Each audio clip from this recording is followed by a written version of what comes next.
અમદાવાદ શહેરમાં અનેક હત્યાઓના બનાવ બનતા હોય છે, જેમાં આરોપી પોલીસને ચકમાઓ આપી અને નાસ્તા ફરતા હોય છે।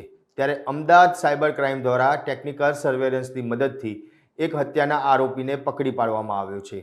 વાત કરીએ તો રામોલ પોલીસ સ્ટેશન ખાતે વર્ષ 2022માં હત્યા સહિતની કલમો હેઠળ એક ખૂનનો ગુનો દાખલ થયો હતો, જેમાં આરોપી ફરાર હતો।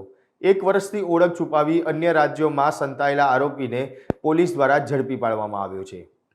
નમસ્કાર દર્શક મિત્રો, બીબી ન્યૂઝ ગુજરાતમાં હું મયુર મેવાડા આપ સૌનું હાર્દિક સ્વાગત કરું છું। સાયબર ક્રાઇમ દ્વારા ટેકનિકલ સર્વેલન્સની મદદથી હત્યાના કેસમાં નાસ્તા ફરતા આરોપીની ધરપકડ કરવામાં આવી છે। સુરત જગદીશસિંહ ચૌહાણની ધરપકડ કરવામાં આવી છે।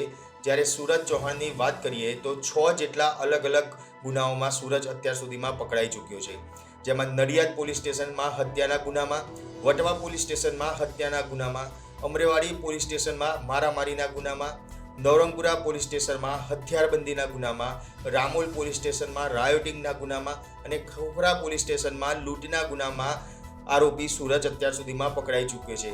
ત્યારબાદ એક વર્ષ પહેલાં એટલે કે વર્ષ 2022માં રામોલ વિસ્તારમાં હત્યા કર્યા બાદ આરોપી સુરજ ત્યાંથી ફરાર થઈ ગયો હતો।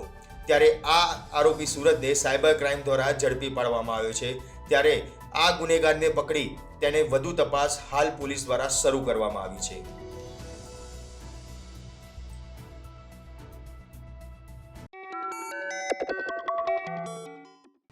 રામોલ પોલીસ સ્ટેશન ખાતે 368/2022 નો ઇપિકો 302/114 અને જીપી 135/1 ના કામે એક ખૂનનો ગુનો દાખલ થયેલ।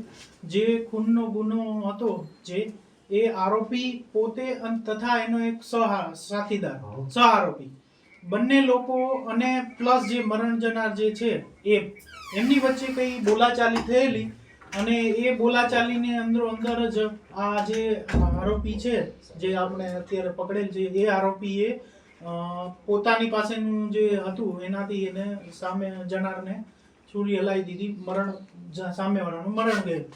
ઇન બિટવીન આરોપી ભાગતો ફરતો હતો। આપણને એક ઇન્ફોર્મેશન મળેલી કે આ આરોપી રિંગ રોડ પર લુબી એન્જિનિયરિંગ છે એની સામે પાનનો ગલ્લો છે એ સાઈડ આવવાનો છે એવી બેઝિક ઇન્ફોર્મેશન મળેલી।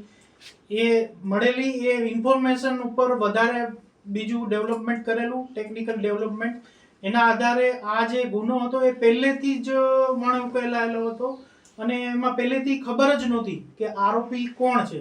આ ઇન્ફોર્મેશન ટેકનિકલ ઉપરથી ડેવલપમેન્ટ કરવામાં આવી છે। એના આધારે અમારા સબ ઇન્સ્પેક્ટર છે બીબી સોલંકી સાહેબ અને એમની ટીમ દ્વારા વર્કઆઉટ કરવામાં આવ્યું હતું અને આ વર્કઆઉટ કરીને ઇન્ફોર્મેશન ડેવલપ કરી અને આ જે ઉકેલાયેલો ગુનો હતો એને શોધી કાઢવાનો અમારી ટીમે પ્રયત્ન કર્યો।